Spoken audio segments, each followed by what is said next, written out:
अगर आपको लगता है कि टीवी में सुधार हो सकता है तो आप टीवी को नहीं समझते हैं, बाहर से भी नहीं समझते हैं और अंदर से भी नहीं समझते हैं। जो बातें अतुल जी मैंने कही है वो किसी प्रतिक्रिया में नहीं कही है। इसमें मैं बहुत काम करता हूं और मुझे और दूसरे एंकर का पता नहीं है, पर मैं सुबह 7 बजे से लेकर 12 बजे तक काम करता हूं और मैं दिखा सकता हूं। तो काम करते हुए ये मेरा अपना अनुभव है कि न्यूज़ चैनल भारत के लोकतंत्र को बर्बाद कर रहे हैं, वो बर्बाद कर चुके हैं। लोकतंत्र में लोक व्यवस्था एक चीज़ होती है और वो लोक व्यवस्था कैसे बनती है, एक जिम्मेदार सूचनाओं से। उन सब को तो कब का दफन कर दिया गया है और अब वो इस स्तर पर जा चुका है कि लोग घिर गए हैं। लोग न्यूज़ चैनलों की बनाई हुई धारणा की दीवार से बाहर निकलकर सोच नहीं पा रहे हैं। तो एक तरह से कमज़ोर लोगों को न्यूज़ चैनलों ने बनाया है। अगर आपकी वफादारी ज़रा भी भारत के डेमोक्रेसी के प्रति है तो आपको न्यूज़ चैनल नहीं देखना चाहिए। इसको लेके इमोशनल होने की कोई ज़रूरत नहीं है। मैं कोई सिनिकल बात नहीं कह रहा हूँ, मैं सारे चैनलों को खोल खोल के बता सकता हूँ कि क्या एजेंडा, क्या प्रोपेगेंडा चल रहा है और ये जो चल रहा है बहुत ही ख़तरनाक है। इसमें कोई किसी प्रकार की सूचना नहीं है। जो सवाल हैं वो सरकार की तरफ के सवाल हैं, वो प्रधानमंत्री को सूट करने वाले सवाल हैं। विपक्ष को, लोगों के दिमाग में विपक्ष नाम की चीज़ को ध्वस्त कर दिया गया है और विपक्ष सिर्फ कांग्रेस और राजद और सपा नहीं होता है। विपक्ष वो पूरी जनता होती है जो एक सरकार चुनती है। आज देखिए तो जनता तरह तरह के सवालों को लेकर न्यूज़ चैनलों के बाहर घूम रही है। मेरे पास बैंकिंग घोटाले से लेकर तमाम तरह के घोटाले लेकर लोग मोटी मोटी फाइलें लेकर आ रहे हैं और बताते हैं कि वो हर रिपोर्टर के पास जा चुके हैं, हर चैनल के पास जा चुके हैं। मुझे यही कहना पड़ता है कि मैं अकेला हूं, मैं सक्षम नहीं हूं इन तरह के अकाउंट के घपलों को देखने के लिए कि एलईडी में क्या हो गया है, इसमें क्या हो गया है। मैं सक्षम नहीं हूं और ना ही मैं सारे घोटालों को कर सकता हूं। तो एक तरह से आपने इसे सूचना विहीन समाज में बदल दिया है। हालांकि अब भी आपको लगता है और हमको लगता है कि न्यूज़ चैनल सूचना देने का काम कर रहे हैं, ये सूचना देने का काम नहीं कर रहे हैं। कि आप खुद टीवी में रहते हुए और ऐसा कैसे कह सकते हैं कि लोग समाचार ना देखें, समाचार मीडिया से जुड़ा होते हुए? भारत में रहते हुए बहुत सारी समस्याओं पर लिखता हूं, तो इसका मतलब नहीं मैं भारत छोड़ के फिनलैंड चला जाऊंगा, नहीं जा सकता। मैं क्या करूं? मुझे टीवी में काम करते हुए ही ये बात समझ में आई है कि टेलीविज़न जो है मूलतः एंटी पीपल माध्यम है। जब मैं इससे काम कर रहा था इसमें तो मुझे लग रहा था कि टेलीविज़न प्रो पीपल माध्यम है, ये लोगों को मजबूत करता है। लेकिन उसी माध्यम का अब इस्तेमाल जो हो रहा है वो लोगों को कमज़ोर करने में हो रहा है और हो रहा है। अतुल जी 3-3 महीने आप फिल्मों पे डिबेट कर रहे हैं। उन्हीं सेना के बेहतरीन अफसरों को बुलाकर मैंने उनसे भी अपील की है कि आप ऐसे मंच पर कैसे जाते हैं और क्यों उसको जस्टिफाई कर रहे हैं जहाँ पे सांप्रदायिकता को हवाला दिया जा रहा है, जहाँ पर प्रोपेगेंडा हो रहा है।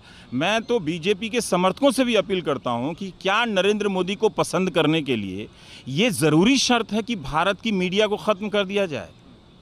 क्या अच्छी पत्रकारिता के साथ आप नरेंद्र मोदी को पसंद नहीं कर सकते हैं? इस न्यूज़ चैनल के जो सेटअप हैं सारे, इसमें विपक्ष के लिए जगह नहीं है। वहाँ वो सिर्फ एक शिकारी के सामने वो मार खाने के लिए जाता है, घायल होने के लिए जाता है। सारे सवाल उनके होते हैं। नरेंद्र मोदी की लोकप्रियता हर दिन की गिनी जा रही है, 12 तारीख की गिनी जा रही है, 17 तारीख की गिनी जा रही है, 14 तारीख की गिनी जा रही है और सारे सवाल जो है वो बीजेपी की तरफ से हो रहे हैं और सारा सेटअप है। स्क्रीन पे विपक्ष का आदमी बैठा है तो आप एक दर्शक के तौर पे सोचते हैं कि सब कुछ संतुलित है, लेकिन जो स्क्रीन पे लिखा हुआ आता है, जो उसका सबसे बड़ा हिस्सा है जिसको आप लगातार देख रहे हैं, उसमें न्यूज़ चैनल अपनी तरफ से कोई होमवर्क नहीं कर रहे हैं। वो ऐसा नहीं है कि उनको पता नहीं हो, तो एक गूगल करने से निकल आता है। वो इसलिए नहीं कर रहे हैं कि वो ये ख़तरा मोल नहीं लेना चाहते हैं, वो सब प्रवक्ता पे छोड़ रहे हैं। वो किसी सवाल को काउंटर सवाल में नहीं रखते और एक तरह से वो एक गैर बराबरी का बहस करा रहे हैं। विपक्ष इस मुगालते में है कि उसे ये न्यूज़ चैनल वाले थोड़ी सी जगह दे देंगे। 100% के 1 से 10 के स्केल में अगर आपको 1 नंबर तक, 2 नंबर तक जगह मिला गया तो मुझे लगता है कि विपक्ष को छोड़ देना चाहिए। विपक्ष के पास निश्चित रूप से आज की भारतीय जनता पार्टी की तुलना में मानव संसाधन और आर्थिक संसाधन नहीं है। बीजेपी ने इसी 5 साल में कई 100 ज़िलों में, मतलब कई ज़िलों का तो हमने ही देखा है, और नए मुख्यालय बनाए हैं। ठीक है, नए मुख्यालय बनाए हैं तो उनके पास काफ़ी संसाधन है, कई तरह के संगठन है, विपक्ष के पास नहीं है।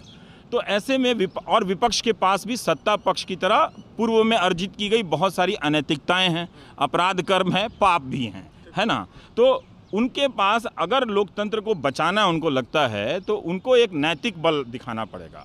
और नैतिक बल कहाँ आएगा? जब आपके पास संसाधन नहीं हैं। जिस तरह से आप वैष्णो देवी जाते हैं चलने के लिए, तो अगर आपने वो फिल्म देखी होगी अवतार का, तो अगर आपको नैतिकता हासिल करनी है तो जूता उतार के पैदल चलना पड़ता है। जब तक आप जूता उतार के पैदल नहीं चलेंगे और आपके पाँव से खून नहीं बहेगा, तब तक मुझे यकीन नहीं होगा कि विपक्ष वाकई में इस लोकतंत्र में गिरती हुई संस्थाओं के, जिसका सबसे फ्रंटल चेहरा मीडिया है, उसको लेकर गंभीर है। वो बताए कि वो जो 5-5 हज़ार करोड़ जो विज्ञापनों में गए हैं वो किसको गए हैं। क्या उन विज्ञापनों को देने के लिए ऐसा प्रेफरेंस तय किया गया कि एक आदमी को नहीं देना है, जो हमसे सवाल करता है एक आदमी को देना है? इसकी नीति क्या है उसके बारे में? वो क्या कहीं ऐसा तो नहीं कि वो भी आके इन विज्ञापनों के ज़रिए कंट्रोल करेगा मीडिया को? वो भी बताए।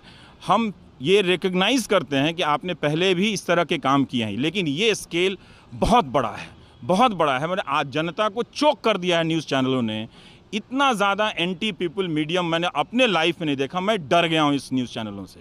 इसीलिए ये जोखिम की बात है। मैं भी जोखिम उठा रहा हूँ कि लोग हंस रहे हैं। वो जो हमारे साथ, आपने सही कहा कि वो हंस रहे हैं। वो हंस इसलिए रहे हैं कि वो एक गलत मंच पर खड़े हैं। उनको मालूम है कि वो किसकी तरफ से दलाली हो रही है, उनको मालूम है कि किसकी तरफ से प्रोपेगेंडा के लिए मजबूर किए जा रहे हैं। तो उनको लगता है कि सब चुप हो गए तो ये एक आदमी क्यों बोल रहा है, छोड़ दूंगा, मैं नहीं बोलूँगा। लेकिन जब तक बोल सकता हूँ तो मुझे बोलना चाहिए। मैं ये बात बिल्कुल अध्ययन के और तथ्यों के आधार पर सोच समझ के बोल रहा हूँ कि एक जिम्मेदार नागरिक को और विपक्ष के नेता को न्यूज़ चैनल में ना आना चाहिए, ना ही उसको देखना चाहिए। बल्कि अगर आप भाषण देने जा रहे हैं तो आप हर रैली में कहिए कि आपने टीवी पर क्या देखा, क्या हमारे बारे में कोई खबर देखी, हमारा बयान चला। मीडिया ने इस तरह से पहले विपक्ष को गायब कर दिया है। एक दिन आप जनता को भी गायब कर देगा। वो आपको तभी दिखाएगा कि जब आप मोदी कर रहे होंगे। वो आपको तब नहीं दिखाएगा जब आप नहीं आते हैं मोदी की सभा में।